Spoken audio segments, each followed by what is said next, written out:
Cormac Russell, welcome to the conversation today. Thank you, John. Good to be with you. It is a pleasure to be with you. You're joining us from Dublin. I'm south of Salt Lake City in Utah. And today we're going to be talking about your recent book, The Connected Community, Discovering the Health, Wealth, and Power of Neighborhoods. I love this. We were talking in the pre-interview in my faculty role here at the university. I'm in the organizational leadership department. I'm chair and I teach and do research in the areas of organizational leadership and people management, but I also am the academic director of our Center for Social Impact, and we do all sorts of really cool programming around social impact issues and various pathways of impact. And this community connection piece is essential. The relational care component of connecting with the community, listening to living experts, and all of those sorts of things to inform the work that we do is absolutely essential. So some in the audience might be thinking, this is an organizational leadership podcast. Why are you talking about community? Why are you talking about neighborhoods? Now, certainly, if we zoom out a little bit, hopefully you'll see the application that you know, when our organizations exist within the context of broader communities. So if we're trying to drive any sort of impact through our organization, we have to connect with the communities in effective ways. Hopefully it'll become increasingly obvious how important it is for us to develop a sense of connected community within our organizations as well. So within and then connecting out, all of this will lead to more sustainable programs and initiatives, and allow us to have a better, more far-reaching impact in whatever avenue we're shooting for within our organization. So that's what we'll be exploring together today. As we get started, I wanted to share Cormac's bio with everybody. Cormac Russell is a social explorer, author, speaker, and managing director of Nurture Development. He sits on the faculty of the Asset-Based Community Development Institute at DePaul University of Chicago. Thank you again for joining us. Anything you would like to highlight by way of your background or personal context before we dive on it? Not at all, John. I just really resonated with what you were sharing there at the opening and saying that actually community is whatever you say it is, and it's an experience that you can have in so many different contexts. And in this conversation, I'm really hopeful that we'll be able to help people see just how powerful it is if you think about your organizational contribution through the lens of APTD and through the lens of community. Wonderful, wonderful. Well, that actually leads really well into my first question. What do you mean by community? It can mean a lot of things. It can mean something different to everyone. As you know, in your work with the ABCD at DePaul, what do you mean by connected community? And maybe provide some examples. It's such a key question. And of course, I suppose it's important that we honor and don't minimize the fact that community means very different things for different people. Yeah. So this isn't about imposing my definition on anybody. But I think it's helpful to think about, often we're talking about the idea here, the concept of community. And I think that can tie us in knots. We could spend forever talking about what is community. I think a more useful question to ask is, where is community for you? Mm-hmm. And place, or at least space, within which we have experience matters. So I think it's important to think about community as a verb. It's something we do in place with others. That can be online. Ideally, at some point, we come off, off the internet and we're on land with people, but it can happen in different spaces. So I think it's a verb. I also feel that it's about being relational. It's about being in a related context, or at least in a related conversation with others. And I think the other piece that's really important, for me at least, is that community is the space where we can welcome the stranger at the edge. I really like that. Welcome the stranger at the edge. Can you unwrap that a little bit more? I know it elicited certain ideas and meaning to me as soon as you said that, but I would love to hear a little bit more of what you think about that. I think that perhaps sometimes the word community can be misinterpreted. So we can use it to mean things that in fact are the opposite of certainly what I mean by community.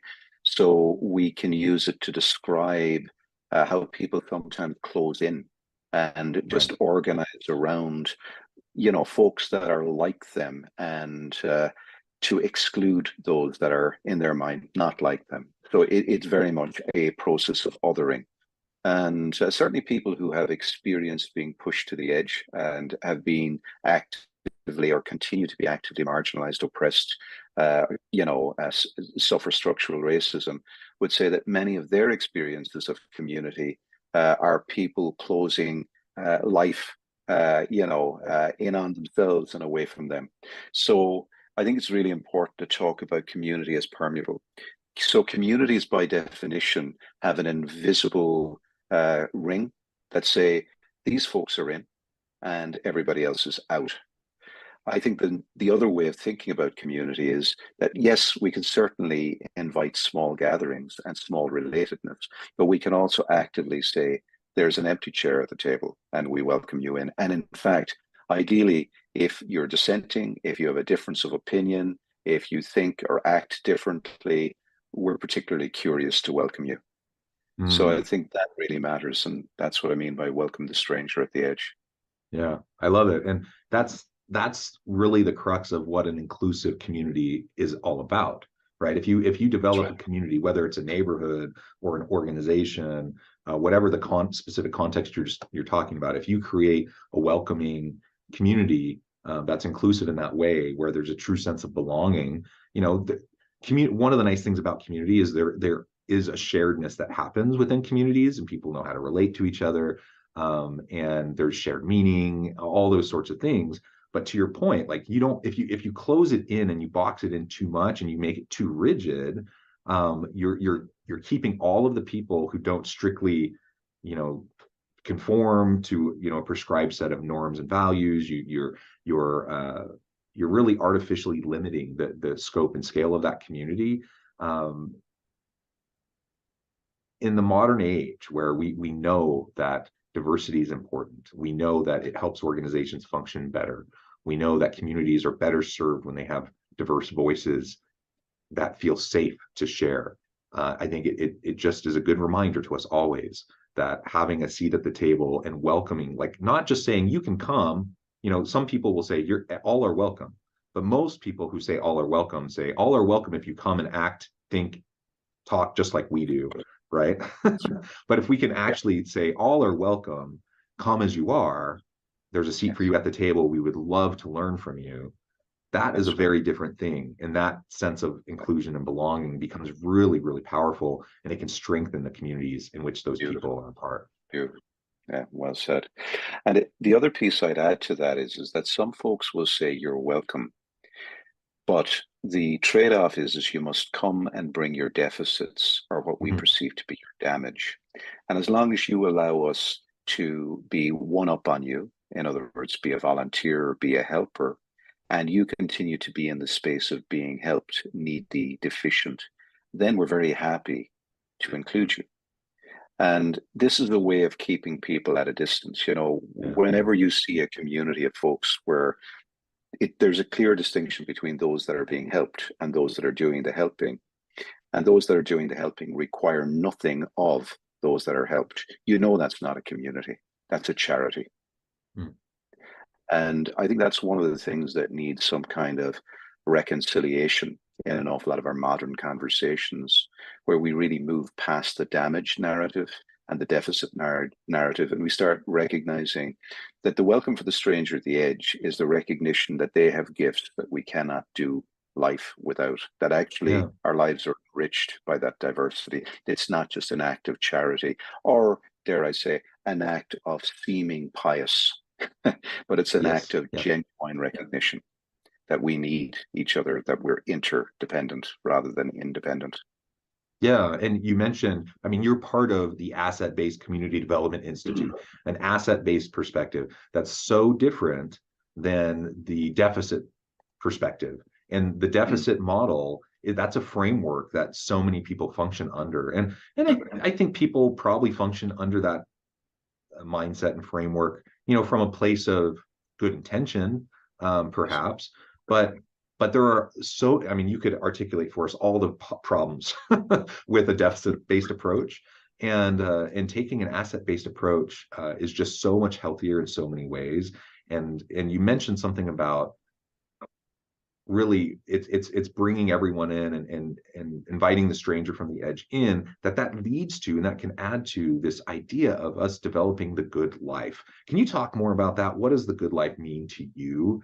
Now, obviously, everyone probably has different goals. They have different aspirations, different values. So the particulars of the quote unquote good life is probably as unique as every individual on this planet.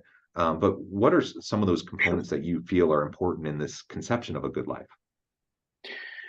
One of the things, and it's probably helpful in thinking about what a good life looks like, generally speaking, whether you're in the context of an institution or you're outside in the context of friends, family, and that more informal sense of community there.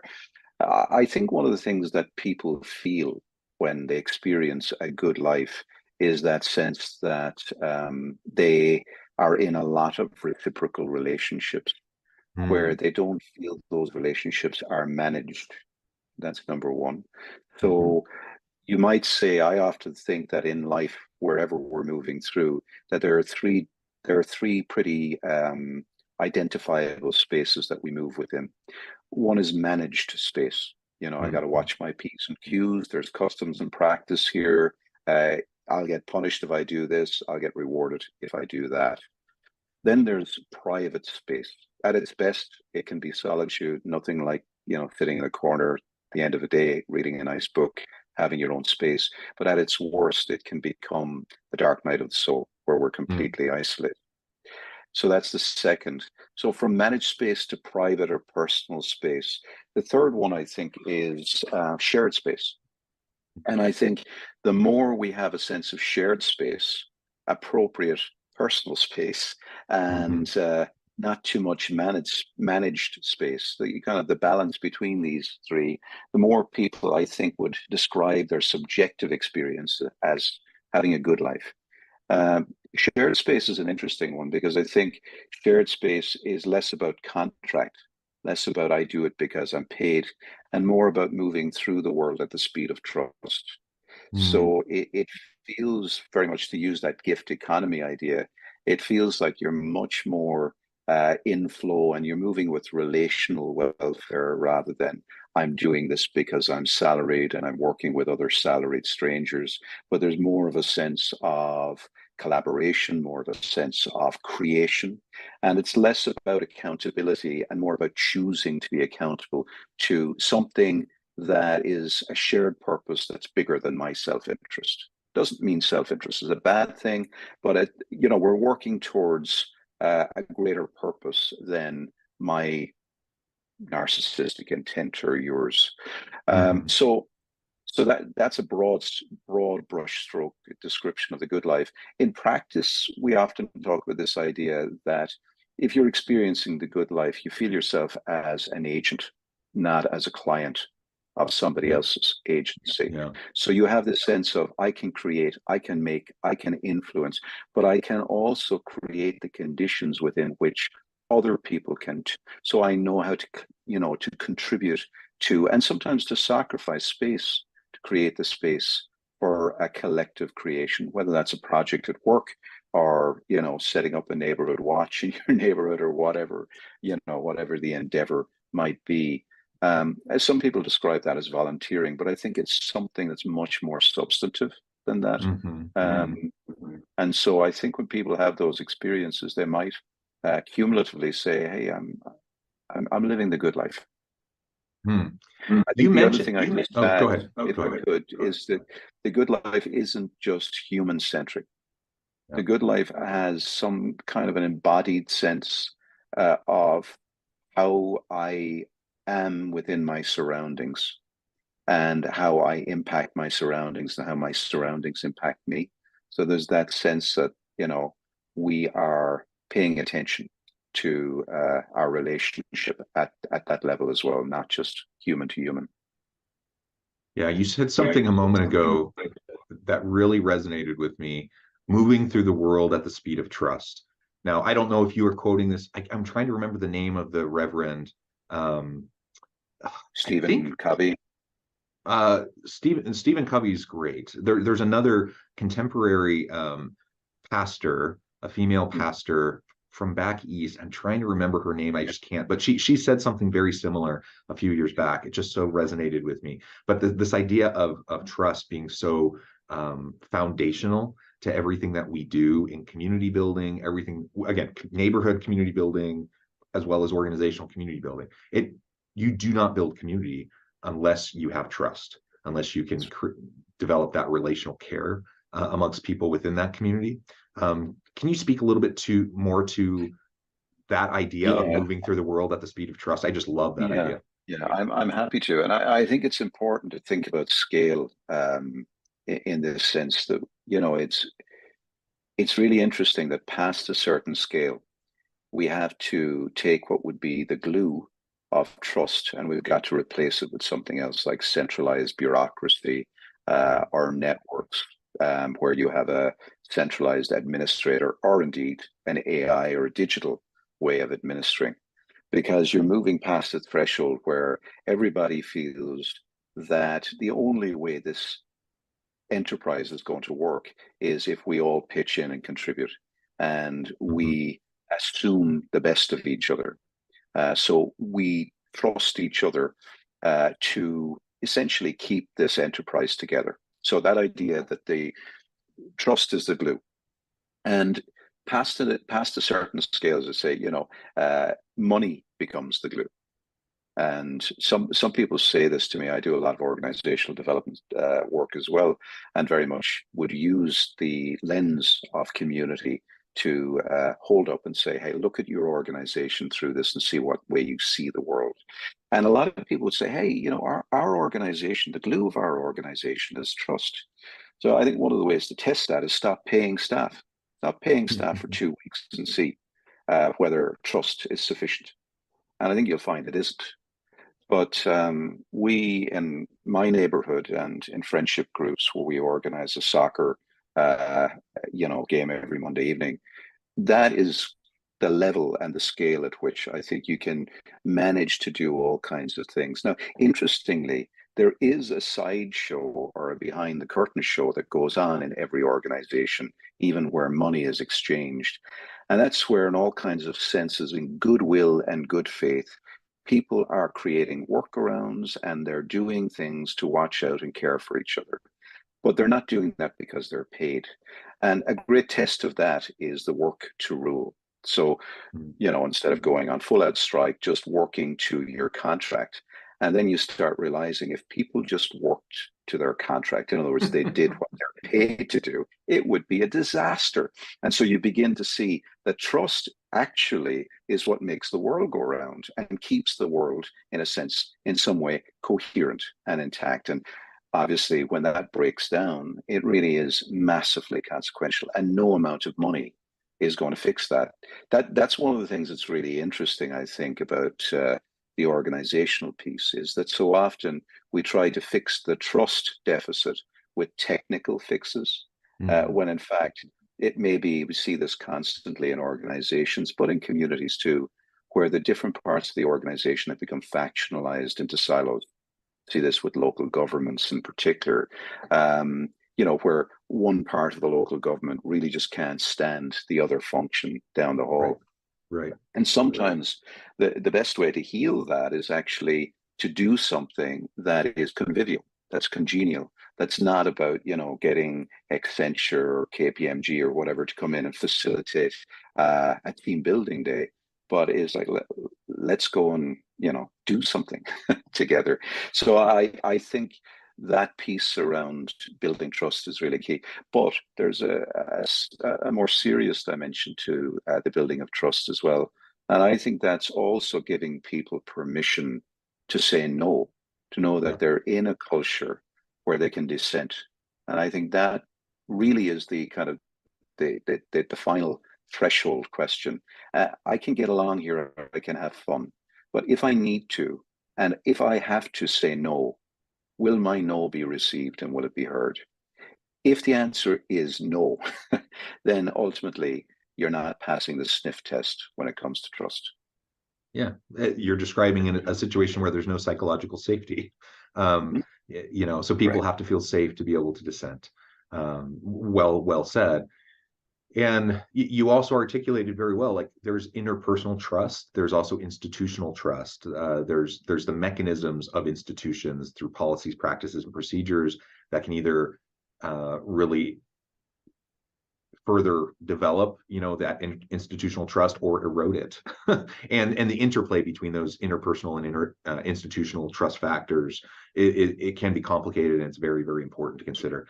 Now, I note the time. I'm going to have to let you go here in a few minutes. It's almost your weekend, and I know you have plans with your family. Maybe as we close, I just want to give you a chance to share with the audience maybe a couple practical tips that they can use as they go out to start creating more meaningful and connected community. Yeah, so there's a couple of things. I think one is we often hear in modern life, bring your whole self to work. So my first tip is don't buy that. You're actually quite entitled to hold some stuff back for your family, for your friends, and for your community outside of work.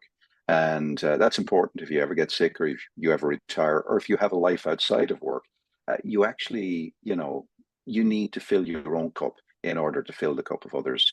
So that's a key piece. If you're moving through your neighborhood and your community, particularly outside of work, and you're finding that you're doing that almost like a tourist on a bus with the curtains closed, then maybe there's parts of the good life that you're not experiencing. So some of this, keep some gas in the tank for your own community, because in all kinds of ways, this is the second point, there are all kinds of invisible kickbacks or paybacks or rewards, or just experiences of joy that you can discover in your local community of place or of affinity that's really hard to discover within the limits of a managed space, like a contractual relationship in an institution.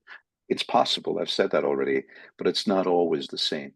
So I think that's the second tip, is to recognize that part of the possibility here is to make visible what's often invisible. So the third piece is that modern life places a value on the marketplace, on what you can produce to the marketplace and what you can consume from the marketplace. So my third tip really is to recognize we are not primarily consumers of the marketplace or producers in the marketplace, that actually life is much more expansive. And I think when we think about ourselves as citizens in local places, in biospheres, and in relation to our neighbors, as well as obviously in the workplace, then I think we open a scope of possibility out, which is incredibly exciting and very rewarding. Helps us get towards the good life, as we were talking about earlier on, John. Yeah, well said. Cormac, this has just been a real pleasure. As we wrap things up, I just want to give you a chance to share with the audience more about your work, where they can find your book, and then give us a final word on the topic for today. Great. So there's a couple of different things that folks can do to be in touch with us. Both of my books, Rekindling Democracy, The Professional's Guide to Working in Citizen Space, which may be of interest to people working in organizations. The Blue Book is available at on the usual platforms. And the more recent book that we've been talking about today, The Connected Community, is really an orientation guide for how you can build community of affinity and place in your local neighborhood, or indeed your local group. So I would say both of those are available. Do check them out, and they're pretty much good value for the investment. We also have a lot of stuff that's just free online, so you can look me up by name, Cormac Russell, or you can check out my social enterprise, which is nurturedevelopment.org. That's nurturedevelopment.org, and we can put some, further information in the notes. Also, more recently, we've started a podcast, myself and my co-host, Sasha DeWolf, out at Mount Allison. And we're interviewing all kinds of really cool people from around the world who are living into the connected community. And we're on episode 3, so check that out as well. It's called the Connected Community Podcast. Wonderful. Cormac, thank you so much. I encourage the audience to reach out, get connected, find out more about what Cormac can do for you, check out the books. And as always, I hope everyone can stay healthy and safe, that you can find meaning and purpose at work each and every day.